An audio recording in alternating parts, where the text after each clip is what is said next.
There are plenty of people around the world who genuinely believe the Earth is flat. So why do people believe this? And is it even worth getting into a debate over?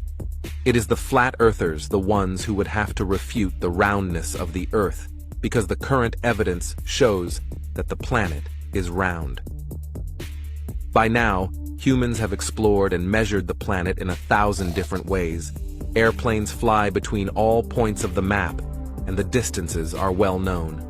There are about 5,000 satellites orbiting the Earth, taking daily photos that show the planet is round. However, many flat earthers claim that all these images are fake. But the debate is no longer scientific if we cannot trust the evidence offered by others. To begin, let's rewind the clock and take a look at the historical perspective on Earth's shape. For centuries, various cultures believed in a flat Earth, guided by their observations of the horizon and limited technology. However, as exploration and scientific advancements took center stage, our understanding evolved. The scientific consensus is overwhelmingly in favor of a spherical Earth. From observations of lunar eclipses to circumnavigation and satellite imagery, there's a plethora of evidence supporting Earth's roundness. Like the other planets, the Earth is a sphere.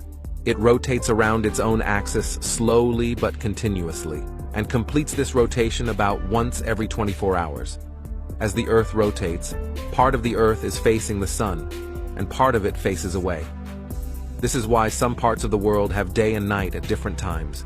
There are a number of reasons why scientists know that the Earth is round and not flat.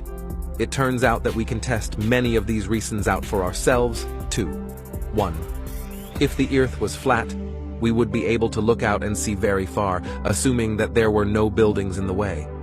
We could see another city that's hundreds of miles away. With a powerful telescope, you would see from New York to Madrid. But that is not possible, due to the curvature of the surface of the Earth. Or a ship sailing out to sea, the boat would stay in view no matter how far out to sea it went. However, if we look out when standing on the ground, we can't see that far.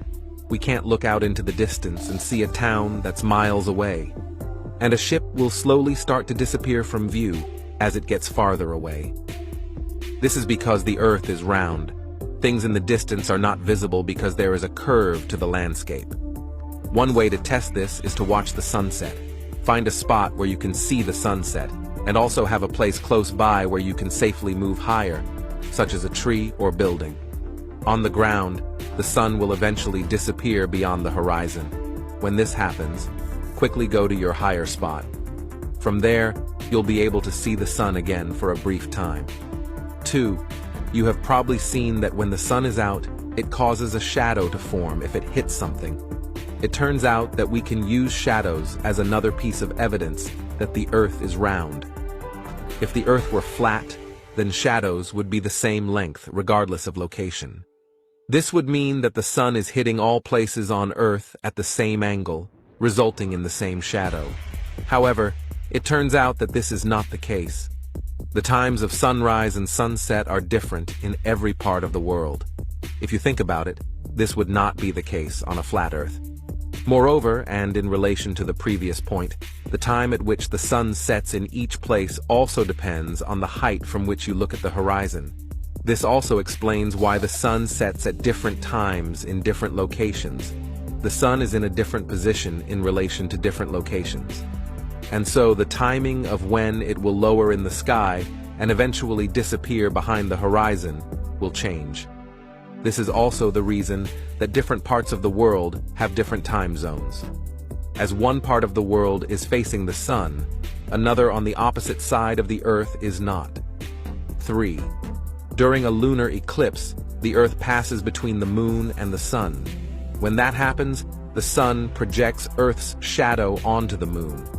When this happens, you can actually see the Earth's shadow if you look up at the moon. If you do this, you'll see that there is a round shadow, not a flat one. 4.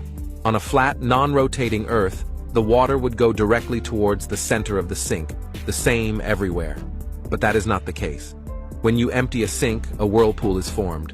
That happens thanks to the Coriolis effect, which can only be explained by the rotation of the Earth. 5. The movement of the night sky. This argument is similar to the previous one. In the northern hemisphere, the entire night sky rotates counterclockwise around the North Star, while in the southern hemisphere, everything revolves around the Southern Cross, in the opposite direction. For that to be the case on a flat Earth, we would need two celestial spheres, one for each hemisphere, rotating in opposite directions. 6. The duration of long trips is different whether you travel east or west. This fact has no explanation on a flat Earth. The following are very different examples, but both have to do with a spherical Earth that rotates around its own axis. A fairly common example is that the flight from Madrid to New York takes longer than the one from New York to Madrid, because the latter is aided by the jet stream that goes eastward and has its origin in the rotation of the Earth. A follow-up question might be whether the Earth could be flat and round, like a pancake. This would cause the shadow on the moon to be round, but the shape of the Earth to be flat. If the Earth were flat but rotating, its shape would be different for eclipses at different times of the day or night. Sometimes it would appear only as a line. The rest of the time it would appear like an oval or circle as it's spinning. However, we know that the shadow the Earth casts on the moon during an eclipse has always been circular, regardless of time of day.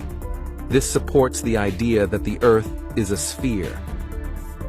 As we conclude this captivating expedition into the Earth's shape, the weight of scientific evidence points decisively to a spherical planet. Our quest for knowledge is a journey that transcends boundaries and transcends time.